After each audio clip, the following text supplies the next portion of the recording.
El Señor esté con ustedes. Evangelio de nuestro Señor Jesucristo según San Lucas.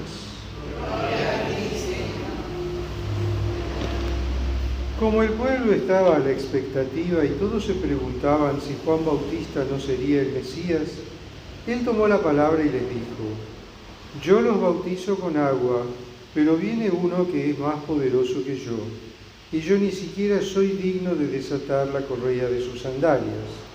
Él los bautizará en el Espíritu Santo y en el fuego.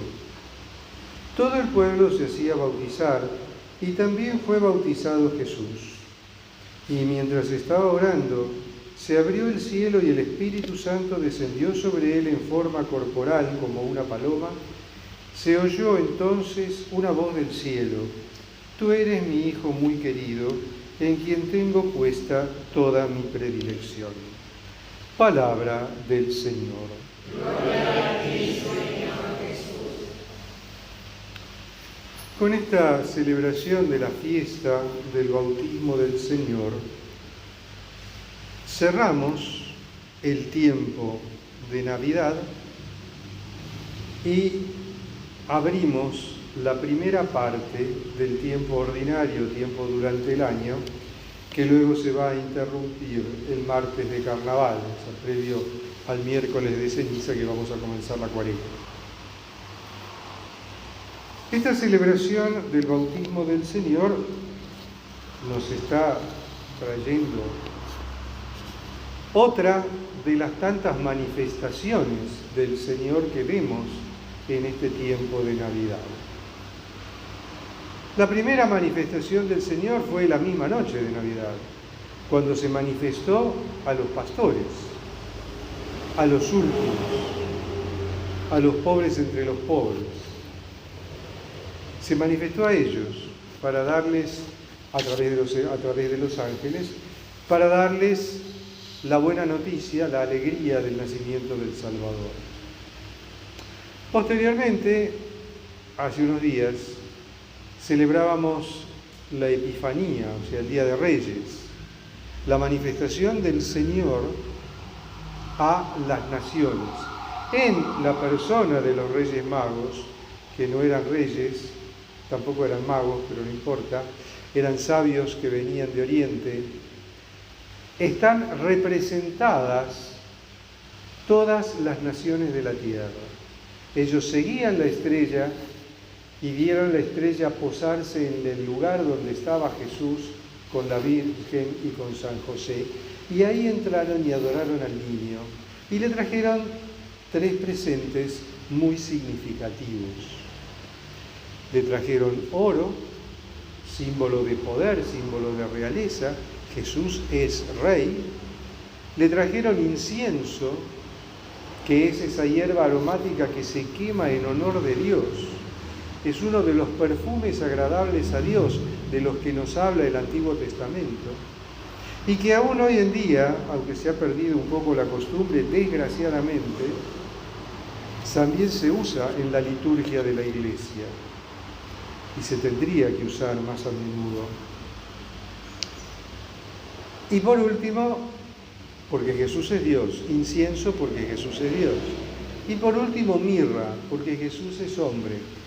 Y la mirra es una de las especias más preciadas del Oriente, con un aroma muy particular y muy fuerte, que se usaba en los ritos de embalsamamiento de los cuerpos, porque era capaz de mitigar el olor de la putrefacción del cadáver.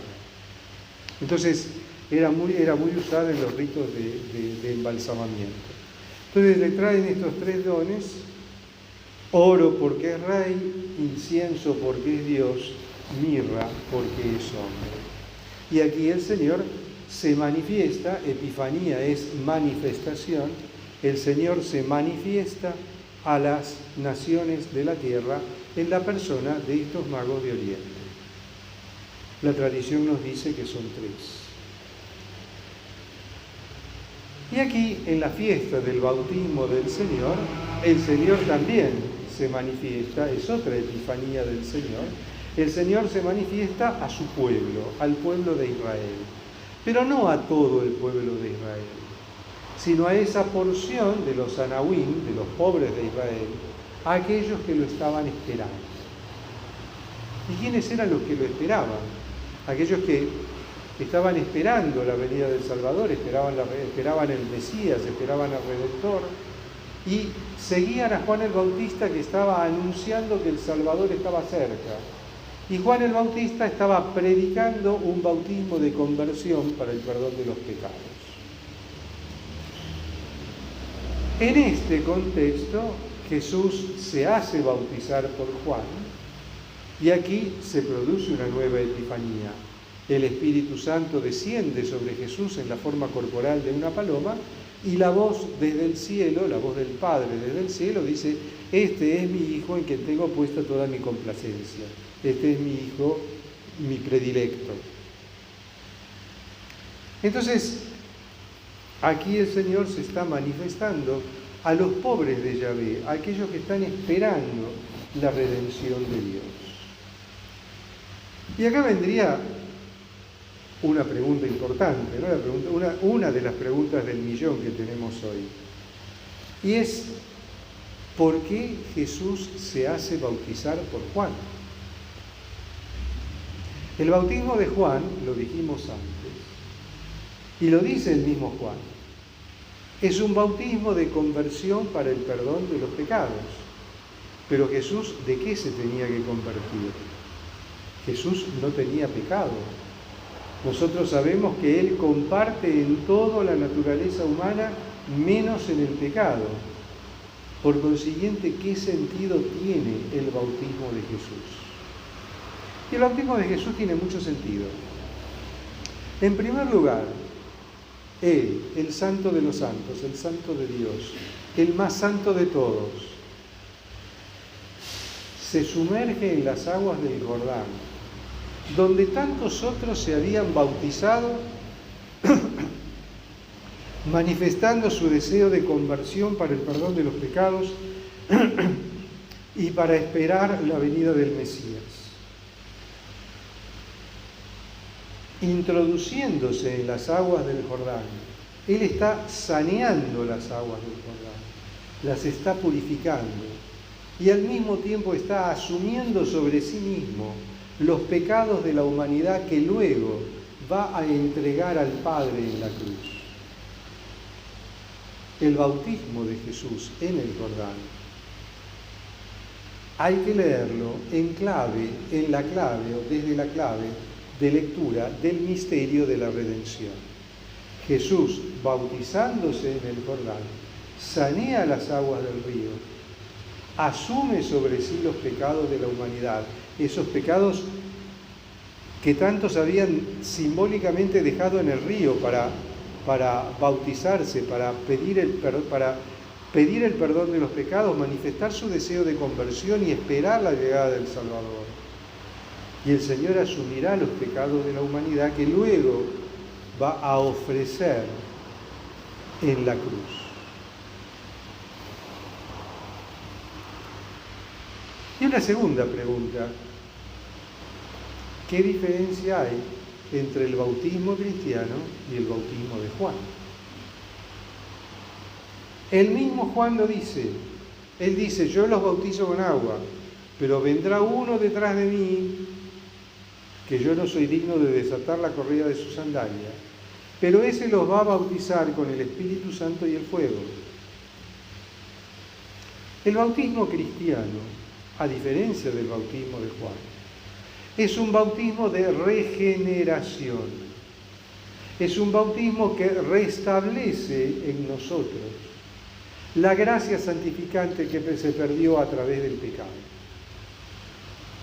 El pecado original hace que la naturaleza humana pierda la gracia santificante, esa gracia con la cual fue creado. No nos olvidemos que fuimos creados a imagen y semejanza de Dios. Y dentro de esa imagen y semejanza de Dios está la gracia santificante. Esa gracia santificante que se perdió a causa del pecado original es restaurada por medio del bautismo. Pero hay más. El bautismo no solo restablece en nosotros esa gracia santificante, sino que también por gracia de Dios nos da la posibilidad de transformarnos y dejar de ser simplemente personas, con todo lo que eso significa y con toda la dignidad que tenemos como personas. Pero dejamos de ser solamente personas y pasamos a ser hijos de Dios por adopción. Es lo que se llama un cambio ontológico. Cambia nuestra naturaleza. Dejamos de ser solamente personas y pasamos a ser hijos de Dios. Hijos de Dios por adopción, a través de los méritos de la pasión de Cristo. Por eso es tan importante el bautismo cristiano. Y entonces ahora viene la tercera pregunta. ¿Le damos importancia a nuestro bautismo? ¿Le damos importancia a nuestro bautismo? ¿Recordamos la fecha de nuestro bautismo? Yo apuesto a que la mayoría no la sabe. O no se acuerda. Algunas veces lo dijeron, pero ni se enteró. Y sin embargo, la fecha de nuestro bautismo es más importante todavía que la de nuestro cumpleaños. Nosotros solemos festejar el día del cumpleaños, y está muy bien. Festejar el don de la vida, celebrar el don de la vida, dar gracias a Dios por el don de la vida. Pero ¿y la fecha de nuestro bautismo, que es cuando nacemos a la gracia, cuando nos convertimos en hijos de Dios? ¿Nos acordamos de celebrarla? ¿Nos acordamos de recordarla? Claro, si no sabemos cuándo es un poco difícil acordarnos. Pero creo que sería bueno averiguar qué día nos hemos bautizado y poder recordar el aniversario de nuestro bautismo, porque es nuestro nacimiento a la gracia. Y fíjense la importancia del bautismo, que en las antiguas iglesias, en la iglesia primitiva, el bautismo, ni siquiera el lugar del bautismo, ni siquiera estaba dentro de la iglesia, sino que estaba afuera, junto a la puerta de entrada de la iglesia. A veces dentro de la iglesia, pero siempre junto a la puerta de entrada. ¿Por qué? Porque el bautismo era el sacramento es, y sigue siendo, el sacramento de entrada a la iglesia. Porque es gracias a que somos bautizados que podemos recibir todos los otros 6 sacramentos. Si no estuviéramos bautizados, no podríamos comulgar, no podríamos confirmarnos, no podríamos celebrar el matrimonio por iglesia, no podríamos recibir la unción de los enfermos, no podríamos recibir el orden sagrado, no podríamos recibir la confirmación, no podríamos confesarnos. Y todo esto es gracias al bautismo. Porque sí, todos los sacramentos son vehículos de la gracia. Y todos los sacramentos nos traen la gracia de Dios.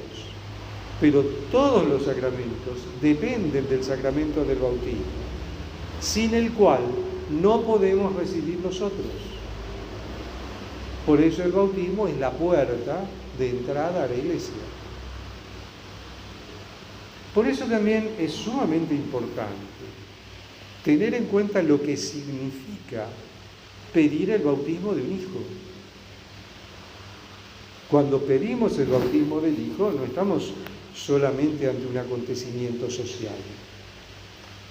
No está mal que haya fiesta, al contrario, la gracia de Dios tenemos que celebrarla. Pero no podemos quedarnos en la fiesta. Tenemos que entender que pedir el bautismo de un hijo es sembrar la semilla de la palabra de Dios, la semilla de la gracia en el corazón de esa criatura. Y que esa semilla tenemos que cuidarla, tenemos que regarla, tenemos que abonar la tierra. ¿Cómo?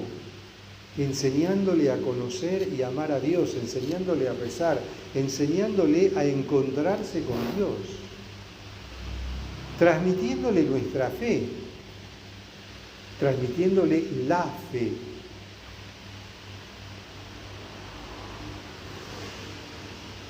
Si pedimos el bautismo y después nos olvidamos y seguimos adelante como si nada hubiera pasado, no estamos cumpliendo con una obligación gravísima que como padres tenemos.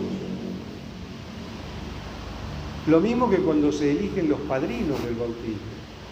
Muchas veces los padrinos del bautismo se eligen por afinidad, por amiguismo, por obligaciones familiares, o qué sé yo, por todas las cosas, por todas las variedades que hay.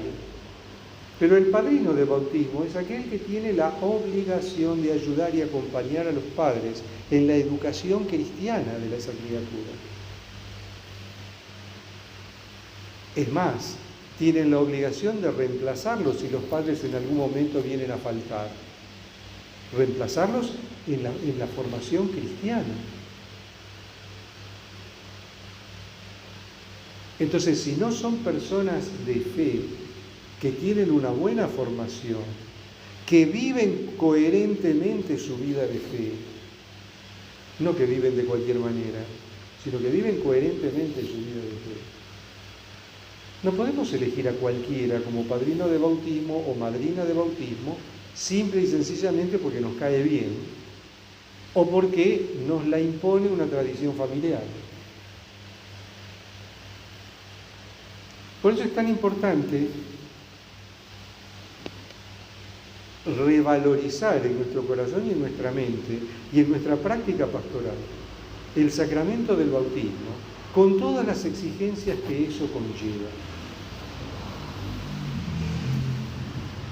Y no nos olvidemos que educa mucho más el ejemplo que 1000 palabras. Entonces, si no nos ven practicar la fe, si no nos ven que creemos en Dios, si no nos ven rezar, ¿qué podemos esperar que esos chicos hagan después? Porque la formación religiosa, la formación en la fe, el primer lugar es la casa, la familia. Son papá y mamá y aquellos que nos rodean en la familia extendida. No podemos dejar la educación cristiana de los hijos libradas a la suerte o librada a que alguien más se ocupe en algún momento. Es una ocupación primordial de los padres. Alabado sea Jesucristo.